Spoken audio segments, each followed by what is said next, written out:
November 27th. I knew something was up when the governor last week came out and issued a memo that literally no one was shocked over when he said in his press release that he would not be bringing up any kind of red flag law coming up in the next general session for the state legislature.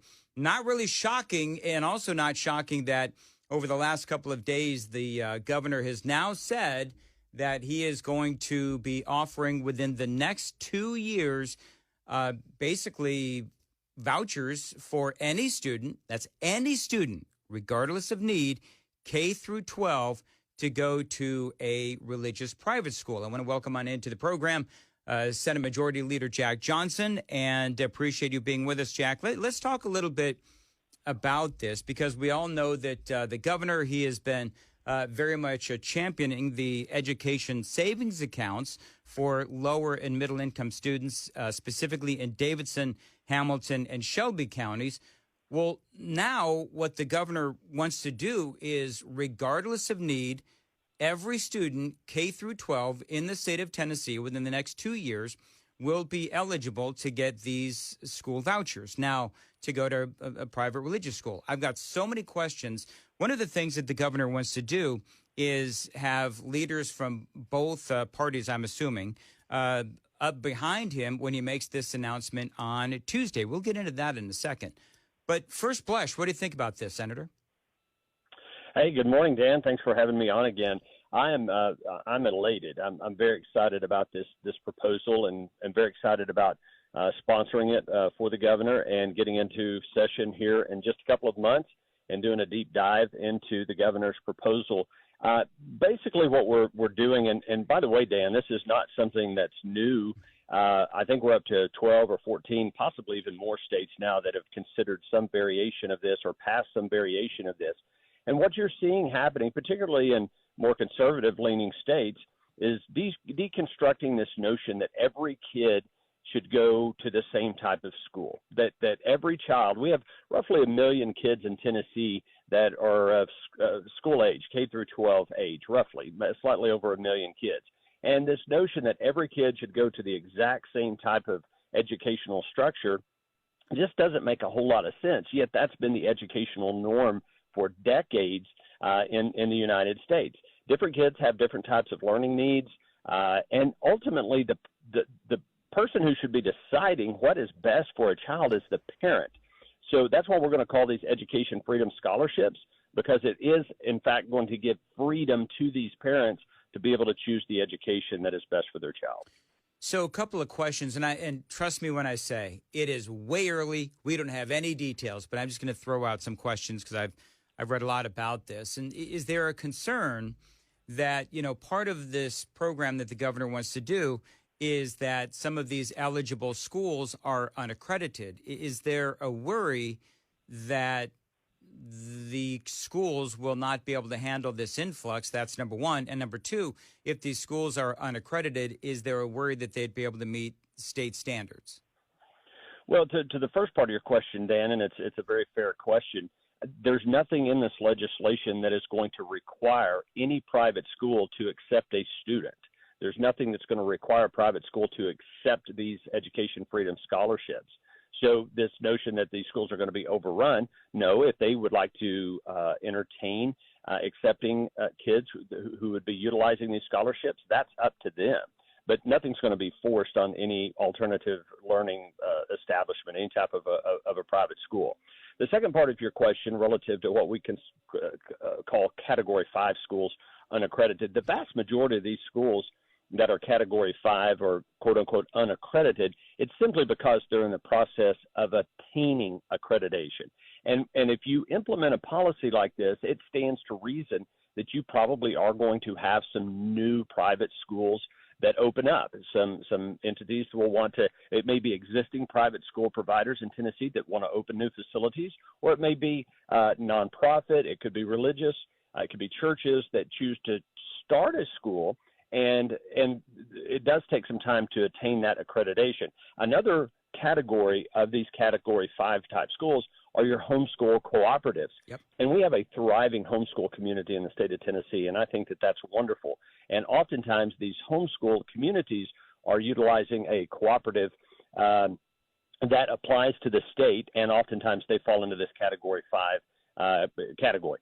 So, but there's nothing to say that they're not providing an excellent education. Senate Majority Leader Jack Johnson joining us, talking about the governor and his plan for school vouchers for every student, K through 12, within the next couple of years. And Senator, of course, as conservatives, we all should be embracing school choice. I know that I do.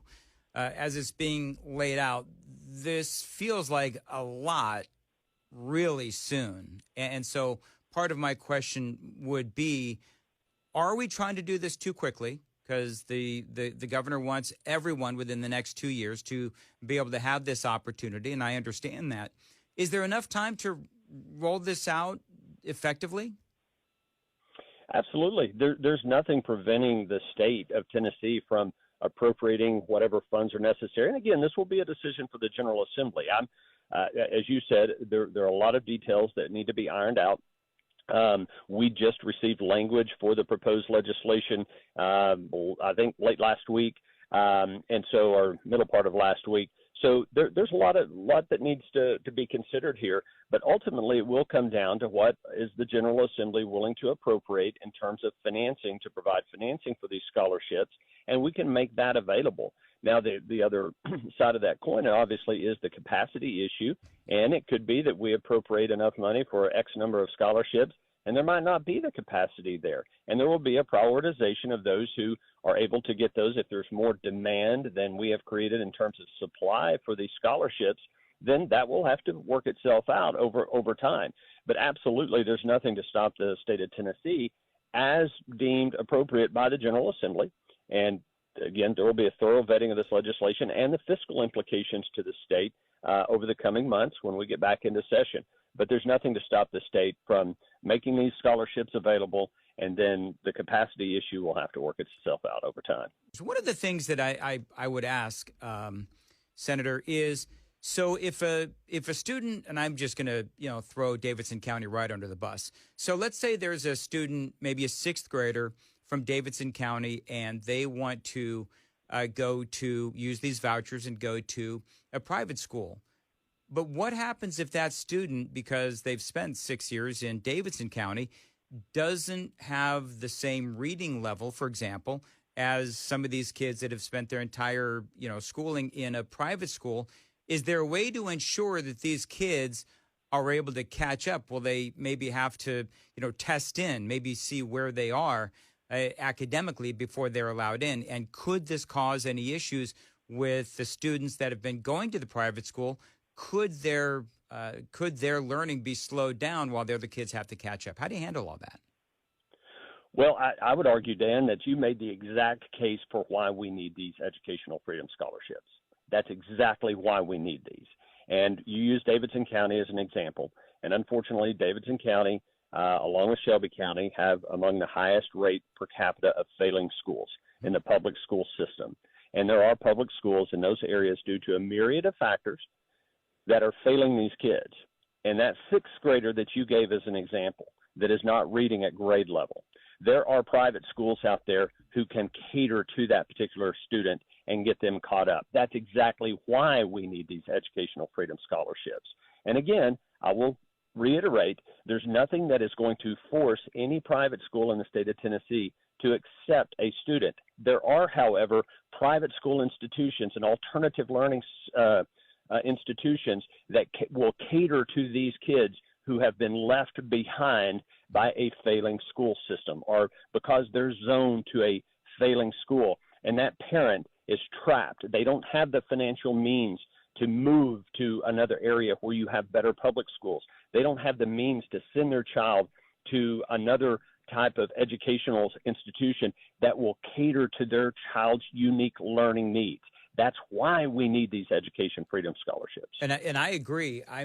My worry is just being pragmatic. So if these kids end up getting into the private schools that they so need, there is going to be the situation where they do need to be caught up. And if there's a program to do that, then I think that's great. One of the other questions I have is about taxpayer dollars being utilized for this. Is there a concern that because taxpayer dollars are going to be used for this, that there might be some of these strings attached. Is there a way to write it into the legislation that this money, the taxpayer dollars being utilized for these vouchers, doesn't obligate these private schools to have to deal with any kind of strings attached? No, it's a great question, Dan, and it's something that has come up numerous times. When we passed the ESA legislation that is now in effect for Davidson, Shelby, and then we added Hamilton County this most recent legislative session, that was a topic of conversation. It's come up in other states as well, and the answer is no. The only thing, Tennessee has a constitutional obligation. Our Constitution compels us to provide a quality education for every child. It doesn't say how that child is to be educated. It just says that every child in Tennessee should have access to a free education. And it should be up to the parent to make those decisions where that child goes.